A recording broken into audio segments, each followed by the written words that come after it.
नमस्कार, मुद्दे की बात में आपका स्वागत हूं। मैं हूं मनोज मनु। मध्य प्रदेश में जबलपुर के कलेक्टर की एक कार्रवाई इस वक्त काफी सुर्खियों में। जबलपुर के ने 11 प्राइवेट स्कूलों को मनमानी करना भारी पड़ गया है। जबलपुर जिला प्रशासन ने 11 स्कूलों के खिलाफ बड़ा एक्शन ले लिया है। दरअसल नियमों को दरकिनार कर फीस बढ़ाने, किताब विक्रेताओं और प्रकाशकों के साथ मिलीभगत करके करोड़ों रुपए डकारने वाले स्कूल संचालकों के खिलाफ एफआईआर दर्ज की गई है और 21 लोगों को गिरफ्तार भी किया गया है। साथ ही 80 लोगों को आरोपी बनाया गया है। जबलपुर के इन 11 स्कूलों ने कितनी मनमानी की है, इसका अंदाजा इसी बात से लगाया जा सकता है कि 11,000 बच्चों के 81 करोड़ लाख की अतिरिक्त वसूली की गई है। उधर मुख्यमंत्री डॉक्टर मोहन यादव के निर्देश पर भी स्कूली शिक्षा विभाग ने प्रदेश के सभी जिलों के कलेक्टरों को पत्र जारी कर ज्यादा से ज्यादा फीस वसूलने और फर्जी किताब चलाने वाले स्कूलों पर कार्रवाई के निर्देश दिए हैं। जबलपुर में हुई कार्रवाई के बाद सवाल यह है कि क्या अब ये पूरी कार्रवाई देश में होनी चाहिए। इसी मामले को लेकर हमने लोगों के बीच जाकर सर्वे भी किया है, लोगों के मन की बात को टटोला है और जानने की कोशिश की है कि आखिर आम जनता इस कार्रवाई को लेकर क्या कहती है। ऐसे ही कुछ सवाल हैं जिस पर हमने जनता से राय जानी है। आज इस मुद्दे पर हम चर्चा करेंगे। इसके साथ साथ जबलपुर के वो कलेक्टर, वो आईएएस अधिकारी जिन्होंने लोगों के मर्म को समझा, पेरेंट्स यानी कि माता पिता के दर्द को समझा और जो बच्चे पढ़ने जाते हैं जिन्हें देश का भविष्य कहा जा सकता है, कम से कम उनकी मन की बात को समझा, वो इस वक्त हमारे साथ जुड़ेंगे, उनसे हम चर्चा करेंगे। सबसे पहले हम चलेंगे जबलपुर कलेक्टर दीपक सक्सेना साहब इस वक्त हमारे साथ मौजूद हैं। दीपक जी, आपका स्वागत है इंडिया न्यूज में। Thank you very much. नमस्कार जी। दीपक जी, आपने एक बड़ी कार्रवाई की और उन सामाजिक मुद्दों पर आपने प्रकाश डाला जिस पर प्रशासन ने सोचने की कोशिश नहीं की। ऐसा नहीं है कि ये बातें मीडिया में नहीं आती, ऐसा नहीं है कि इन पर शिकायत नहीं होती थी, लेकिन तमाम सारी चीजों के बावजूद भी एक कोकस था, एक गठबंधन था माफियाओं का, शिक्षा माफियाओं का, जिसमें शिक्षा से जुड़े हुए लोग भी मौजूद थे, स्कूल से जुड़े हुए लोग भी थे, किताब जो प्रकाशक हैं वो भी थे और इसमें अधिकारी भी शामिल होते थे, प्रशासन भी शामिल होता था। कभी कार्रवाई नहीं हुई। ये अकेले जबलपुर की बात नहीं है, ये प्रदेश की भी बात मैं कर रहा हूं और देश की भी बात कर रहा हूं। आपने एक बड़ी कार्रवाई की। सबसे पहले मैं आपसे जानना चाहता हूं कि यह सामाजिक सरोकार का मुद्दा है, आपके जहन में आया कैसे? देखिए, मेरे जहन में नहीं आया, ये माननीय मुख्यमंत्री जी के जहन में आया था जी। 1 अप्रैल को उन्होंने खुद ने ट्वीट किया था, उनके पास कुछ शिकायतें पहुंची थी और माननीय मुख्यमंत्री जी ने चूंकि संज्ञान लिया था मैटर का, तो फिर हमारी जवाबदारी बढ़ गई थी कि उस मैटर को हम जो गंभीरता से लें। हमने शिकायतों को देखा, लोगों को मोबिलाइज किया कि वो बिना डरे शिकायतें करें। काफी सारी शिकायत आई, फिर धीरे धीरे करके जांच करना चालू की और जब जांच चालू की तो परत दर परत खुलती गई और फिर मालूम पड़ा कि पूरा एक सिंडिकेट काम कर रहा है, एक माफिया काम कर रहा है, जो कि हर तरीके से, चाहे फीस के मामले में हो, चाहे पुस्तकों के मामले में हो, चाहे स्टेशनरी के मामले में हो, यूनिफॉर्म के मामले में हो, अभिभावकों की जेब से ज्यादा पैसा निकालने की कोशिश कर रहे हैं। ये दीपक जी, अमूमन जब इस तरह की कार्रवाई की जाती है, क्योंकि जिलों में प्रदेश में गठजोड़ होता है, माफियाओं का गठजोड़ होता है, और जब इस तरह की कार्रवाई होती तो स्वाभाविक तौर पर मुख्यमंत्री के ऊपर भी दबाव होता है, आपके ऊपर भी दबाव होता है, लेकिन मुख्यमंत्री ने बिना किसी दबाव के लोगों की तकलीफों को समझा और माफिया जो गठजोड़ बना हुआ था, उस गठजोड़ को तोड़ने की एक इच्छा शक्ति भी होनी चाहिए थी। वो इच्छा शक्ति आपने बताया कि मुख्यमंत्री में है और शक्ति आपको दी कि आप कार्रवाई कीजिए। क्या आपके ऊपर कोई दबाव इस तरह का या राजनेताओं का कोई नजर आया, माफियाओं का? नहीं, कोई किसी तरह का कोई दबाव नहीं था। माननीय मुख्यमंत्री जी के बड़े स्पष्ट निर्देश थे कि सख्त से सख्त कार्रवाई करना है। और मैं आपको बताना चाहूंगा कि जिला स्तर पे भी हमने जो कार्रवाइयां की हैं, वो शिक्षा विभाग के जो अधिकारी हैं, प्राचार्य हैं, महिला प्राचार्य हैं, सहायक संचालक हैं, उनके माध्यम से ही हमने कार्रवाई की। और चूंकि शासन से और प्रशासन से शक्ति मिली थी, उसका फायदा उठाया गया और उसका मौके पर अच्छे से जांच की गई और तब जाके कड़ी कार्रवाई संभव हुई। बड़ी कार्रवाई हुई है। हाँ, हम दीपक जी आपको ये बताना चाहते हैं कि इंडिया न्यूज इकलौता ऐसा चैनल है जो इस आपकी कार्रवाई को लेकर देश के जनता में गया, और हमने दिल्ली, कलकत्ता, महाराष्ट्र, मध्य प्रदेश, तमाम राज्यों, उत्तर प्रदेश, तमाम राज्यों के लोगों से कई सारे सवाल पूछे। एक बड़ा सैंपल साइज रखा, हमने सवाल पूछे। हम देश के लोगों को वो सवाल भी उनके सामने रख रहे हैं, और दो दो कर मैं सवाल पढ़ूंगा और लोगों ने अपनी क्या राय दी है वो भी मैं आपको बताऊंगा। तो सर्वे के जो तमाम सारे सवाल थे इस वक्त आपकी टीवी स्क्रीन पर हैं। वो सवाल मैं आपको पढ़ना बताना चाहता हूं कि कौन कौन से सवाल थे। सवाल हमने रखा कि क्या प्राइवेट स्कूलों में जो फीस है, किताब है, उनका जो गठजोड़ है वो किस तरीके से था। ये सर्वे का सवाल आपके सामने बना हुआ है, उस पर लोगों ने अपनी राय दी है। और वो कमीशन खोरी को भी लेकर हमने सवाल पूछा, उस पर भी लोगों की राय दी है। वो मैं हमारे जो प्रोड्यूसर हैं राकेश, उनसे मैं कहूंगा कि एक बार सवाल स्क्रीन पर लगाएं जिससे मैं पढ़कर लोगों के सामने बता सकूं और उस पर जो राय निकल कर आई है वो भी मैं दिखा सकूं। लेकिन दीपक जी, मैं आपसे ये जानना चाहता था इतनी देर कैसे हो गई। ये मुद्दा जो कि जनता से जुड़ा हुआ था, ये मुद्दा जो कि पब्लिक का मुद्दा था, इसमें कार्रवाई में देर कैसे हुई? मैं मध्य प्रदेश के बारे में आपको बता सकता हूं। मध्य प्रदेश में जो अधिनियम है वो 2017 में लागू हुआ था, 2018 से पारित हुआ था, 25 जनवरी 2018 से। और इसके बाद 2 साल कोविड का समय रहा, 1 साल गुजरने के बाद 2 साल स्कूल लगे नहीं।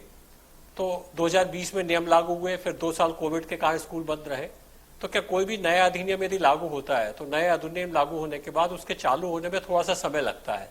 कोविड की वजह से थोड़ा व्यवधान हुआ, इसकी वजह से जो कार्रवाइयां 2 साल पहले चालू हो जाना चाहिए थी वो विलंब से हुई।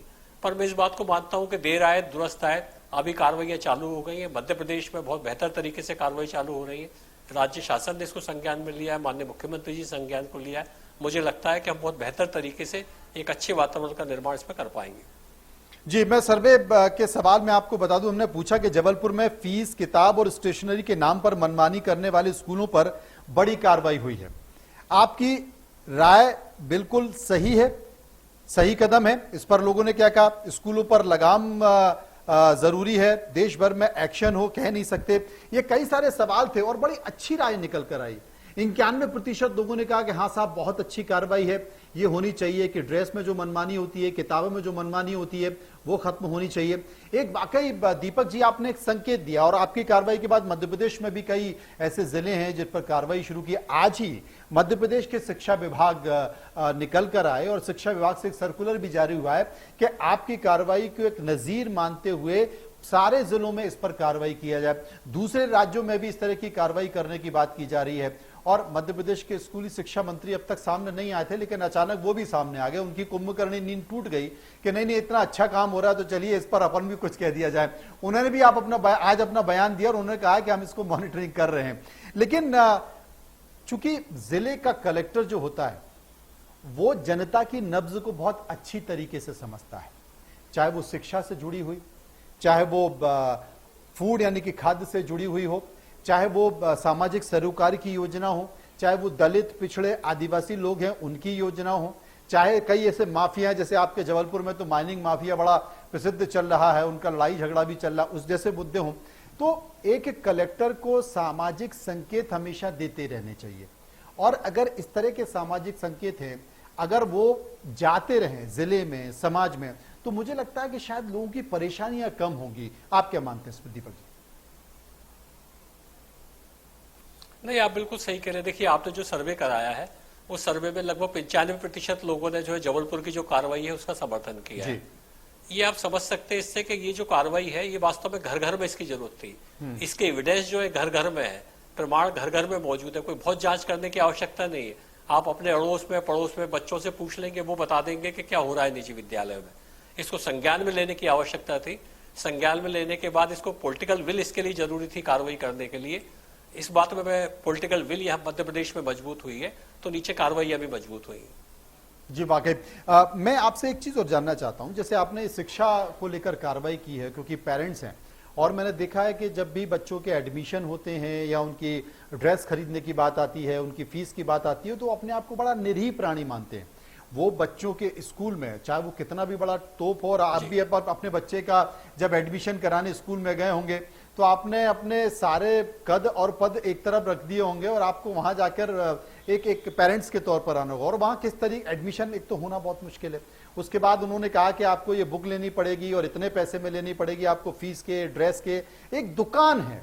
शिक्षा को एक दुकान बना दिया गया है, एक व्यवसाय बना दिया गया है। कितना खतरनाक है ये हमारे समाज के लिए। देखिए, मैं एक बात कहूँ आपको, दुकान बनाना फिर भी ठीक है कि आप भाई आप पढ़ा रहे हैं, उसके बदले फीस ले रहे हैं, ठीक है आपका। पर ये विद्यालय की आड़ में दुकान की जगह लूट के संस्थान बन गए। थोड़ा सा आगे आप इसको देखिए, वास्तव में जो जबलपुर में जांच हुई है, जबलपुर की जांच में जो प्रमाण निकल के आए, चाहे फीस के मामले में हो, चाहे पुस्तक के मामले में हो, चाहे स्टेशनरी के मामले में हो, इनकी जो विद्यालय प्रबंधन है, उनकी जो ग्रीड की सीमा है वो समाप्त हो गई है। वो जान रहे हैं कि हम गलत कर रहे हैं, बच्चों को, पेरेंट्स को लूट रहे हैं, उनसे बेवजह पैसा ले रहे हैं, इसके बावजूद वो पूरी दमदारी से, पूरी सीना जोरी के साथ ले रहे हैं। ये बड़ा सवाल है। क्या आप मानते हैं दीपक जी कि जो जबलपुर में आपको दिखाई दिया, ये मध्य प्रदेश के दूसरे जिलों में भी कुछ ऐसी ही स्थिति होगी? देखिए, मैं मध्य प्रदेश के तो कई सारे जिलों में मैं काम कर चुका हूँ जी। और ऑल ओवर इंडिया में भी कई जगह हमारे मित्र हैं जो काम करते हैं, और जिस तरीके का रिस्पांस आ रहा है, लोग बात कर रहे हैं अलग अलग जगह पे, मुझे लगता है ये कमोवेश ये स्थिति पूरे भारत में है। कमोबेश स्थिति ये पूरे भारत में है, लेकिन पूरे भारत में अब तक इस तरह का संकेत नहीं दिया। मुझे लगता है शायद देश में ये पहली कार्रवाई है कि 81 करोड़ या 84 करोड़ रुपए आपने वसूली। जी, मैं आपको कहना चाहता हूं, मुझे लगता है मध्य प्रदेश इसमें एक लीडिंग स्टेट बनेगा। माननीय मुख्यमंत्री एक लीडिंग मुख्यमंत्री बनेंगे जो इस तरह की कार्रवाइयां कर रहे हैं, और संभवतः बहुत जल्दी हम देख पाएंगे कि यदि पॉलिटिकल विल रहेगी, सब लोग मिलकर प्रयास करेंगे, चाहे मीडिया के लोग हो, चाहे सामाजिक सरोकारों से लगे हो, चाहे पेरेंट्स हो, समाज के लोग हो, तो शायद ये जो गंदगी अभी बन गई है कुछ सालों में, ये दूर हो सकेगी। ये दूर हो सकेगी। लेकिन ये आप मानते हैं कि कई सालों से इस तरह की व्यवस्था, इस तरह का गठजोड़ चल रहा था और किसी का ध्यान इस तरीके से नहीं गया, बड़ी कार्रवाई हुई। मतलब मैंने पहली बार ऐसा देखा है कि स्कूल, कई ऐसे स्कूल संचालक जो इस गठजोड़ से जुड़े हुए थे, वो मॉर्निंग वॉक कर रहे थे और मॉर्निंग वॉक करते करते वो गिरफ्तार हो गए, उन्हें पता ही नहीं चला। देखिए क्या, कुछ लोग थे जो एयरपोर्ट से बाहर भागने की जुगाड़ में थे, आपने उन्हें वहीं से पकड़ लिया। जी, देखिए क्या होता है कि जब भी आप कोई कार्रवाई करते हैं, कार्रवाई का इम्पैक्ट जो है वो विजिबल होना चाहिए। यदि मैं कागजों पे कुछ कार्रवाई कर लूं, समाज को उसका इम्पैक्ट नहीं हो, तो उसका प्रभाव नहीं जाता, उसका मैसेज नहीं जाता। इसलिए कार्रवाई करने की प्लानिंग ऐसी होना चाहिए कि उसका इम्पैक्ट विजिबल होना चाहिए।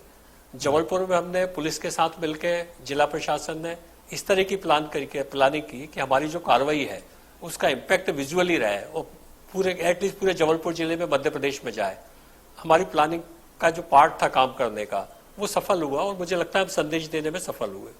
आप संदेश देने में सफल हुए। एक बड़ा विषय है जैसे शिक्षा, समाज में कुछ विषय है, जैसे शिक्षा विषय हो गया, आपने शिक्षा पे कार्रवाई हुई। चिकित्सा भी एक वैसा ही विषय है, जैसे शिक्षा में माफिया है वैसे चिकित्सा में माफिया है। मध्य प्रदेश में जानकारी ये मिल रही है कि जो सरकारी अस्पताल वो सक्षम नहीं है, और जो सक्षम है वहां भीड़ बहुत है, इसीलिए लोग प्राइवेट नर्सिंग होम और प्राइवेट अस्पतालों में ज्यादा जाते हैं। लेकिन जब वो वहां जाते हैं तो उनके लूटने की कोई भी सीमा नहीं है, वो मतलब मनमानी तरीके से उनको लूटा जाता है। प्रदेश में आयुष्मान जैसी या देश में आयुष्मान जैसी योजनाएं, आयुष्मान कार्ड जैसी योजनाएं, उसमें भी बड़े पैमाने पर भयानक भ्रष्टाचार है, मतलब गठजोड़ है माफिया का, वो तमाम सारी चीजें आनी हैं। आपने स्कूल पर तो कार्रवाई कर दी, अब सामाजिक सरोकार का ऐसा कौन सा विषय है जिस पे आप अगली कार्रवाई करने जा रहे हैं, और वो भी नजीर बनने वाला है जबलपुर? कौन सा विषय? देखिए, मैं आपको एक बात बता दूं, प्राथमिकताएं तय करने का काम हमारे जनप्रतिनिधियों का है, माननीय मंत्रीगण का, माननीय मुख्यमंत्री जी का है। जी। जिस भी क्षेत्र में काम करने के लिए प्राथमिकताएं तय की जाएंगी शासन के द्वारा, उस क्षेत्र में हम काम करेंगे। उस क्षेत्र में आप काम करेंगे, मतलब आप अपनी तरफ से कोई कार्रवाई नहीं करेंगे? भाई आपको भी तो लगता होगा ना कि कहाँ क्या गलत चल रहा है। नहीं, देखिए मैं आपको बताऊं, ये स्कूल वाला जो काम है, इस काम में ये भी काफी समय लगना है। जो नर्सिंग होम्स की बात आप कर रहे हैं, नर्सिंग होम्स के बारे में काफी शिकायतें निकल के आ रही हैं। स्कूलों में जैसे ही कार्रवाई हुई है, लोग इसकी बातें करने लग गए। एक बात मैं मध्य प्रदेश में, खासतौर से जबलपुर में आपकी जानकारी में लाना चाहता हूँ। जबलपुर में हमारा मेडिकल कॉलेज है, जो हमारे सरकारी अस्पताल है, वहाँ इलाज की बहुत अच्छी सुविधा है। लेकिन होता क्या है, एक्चुअली पब्लिक की जो मेंटेलिटी है वो मरीज का इलाज कराने में कम होती है, मरीज के साथ जो अटेंडेंट रहता है उस अटेंडेंट को सुविधाएं उपलब्ध कराने में ज्यादा होती है। और वो जो प्राइवेट नर्सिंग होम्स रहते हैं उनका जो मूल्यांकन है वो इस बेसिस पे करते हैं कि अटेंडेंट के लिए कितनी सुविधा है, खाना मिल रहा है, सोने की जगह अच्छी है, साफ सफाई ज्यादा अच्छी है, इलाज वैसे कैसा भी चल रहा हो, अटेंडेंट को यदि सुविधाएं दी है तो उनको लगता है कि अच्छा हॉस्पिटल है। यदि आप सरकारी अस्पतालों में जाएंगे, मैं पूरे ईमानदारी के साथ और पूरी प्रतिबद्धता के साथ ये बात कह रहा हूं कि यदि केवल आप इलाज के लिए जाएंगे, मरीज के इलाज के लिए जाएंगे, अटेंडेंट की सुविधा को ध्यान में रख के नहीं जाएंगे, तो आपको हमारे जबलपुर के मेडिकल कॉलेज में और जबलपुर के सरकारी अस्पतालों में बहुत अच्छे अच्छे प्राइवेट नर्सिंग होम से अच्छा इलाज मिलेगा। जी, ये बहुत बेहतर चीज है, क्योंकि एक महत्वपूर्ण विषय और रह गया है, इसके बाद हम अपनी बात खत्म करेंगे। आपका जबलपुर अभी ताजा ताजा बड़ा सुर्खियों में है, और वो है माइनिंग व्यापारियों को लेकर आपस में झगड़ा चल रहा है। कोई कह रहा है कि मेरे साथ अन्याय हो रहा है, कोई कह रहा है मेरे साथ अन्याय हो रहा है, और बात अब मुख्यमंत्री कार्यालय तक पहुंच गई है। क्या इस विषय को लेकर भी आप गंभीरता दिखा रहे हैं? इस पर कोई जांच, कोई कमेटी, या कम से कम ये पता करने की कोशिश कर रहे हैं कि किसी के साथ अन्याय हो भी रहा है या नहीं हो रहा?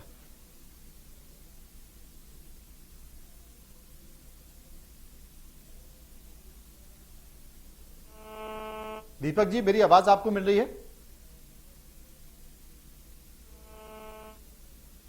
जी, हम दीपक जी से बात करने की कोशिश करेंगे। कुछ तकनीकी समस्या आ रही है, लेकिन एक बड़ा संकेत यहां पर है। और अगर प्रशासन के लोग, जिला प्रशासन के लोग, अगर सभी लोग इस तरह के सामाजिक सरोकारों के मुद्दों को लेकर, इस तरह के सामाजिक सरोकार के विषयों को लेकर अगर गंभीर हो जाएं, तो वाकई तस्वीर बदल जाए। और जिसका जिक्र हमेशा बीजेपी के संकल्प पत्र में हमको दिखाई देता है, जिसका जिक्र हमेशा बीजेपी के तमाम राजनेताओं की चुनावी भाषणों में हम देखते हैं, और वो शब्द है राम राज्य। राम राज्य की कल्पना कब होगी? राम राज्य की कल्पना तब होगी जब किसी भी व्यक्ति को न्याय मिल पाएगा, किसी भी व्यक्ति को बिना डरे, बिना दबाव के, बिना माफियाओं के शिकंजे के शिक्षा मिल पाएगी, स्वास्थ्य उसका बेहतर हो सकेगा, स्वास्थ्य सुविधाएं उसे मिल पाएंगी, लॉ एंड ऑर्डर बहुत अच्छा हो, बहुत ज्यादा नहीं है, लेकिन अगर ये कुछ चीजें अगर उसे बेहतर मिल जाए तो तमाम सारी चीजें बेहतर हो सकती हैं। जबलपुर कलेक्टर हमारे साथ हैं। कलेक्टर साहब, एक अंतिम सवाल मैं पूछना चाहता हूं कि जबलपुर इस वक्त सुर्खियों में बना हुआ है और उसकी आवाज मुख्यमंत्री कार्यालय तक पहुंच रही है, वो है माइनिंग माफियाओं की आपस में लड़ाई। तमाम सारे माइनिंग व्यापारी इस बात का जिक्र कर रहे हैं कि उनके साथ अन्याय किया जा रहा है, उनकी फैक्ट्री पे कब्जा किया जा रहा है। कुछ लोगों का कहना है कि ऐसा बिल्कुल नहीं है, वहां पर एफआईआर हो रही है, लड़ाई झगड़ा हो रहा है, लॉ एंड ऑर्डर खराब होने की स्थिति आ रही है। क्या इस पर कोई कार्रवाई हो सकती है? कार्रवाई हो रही है?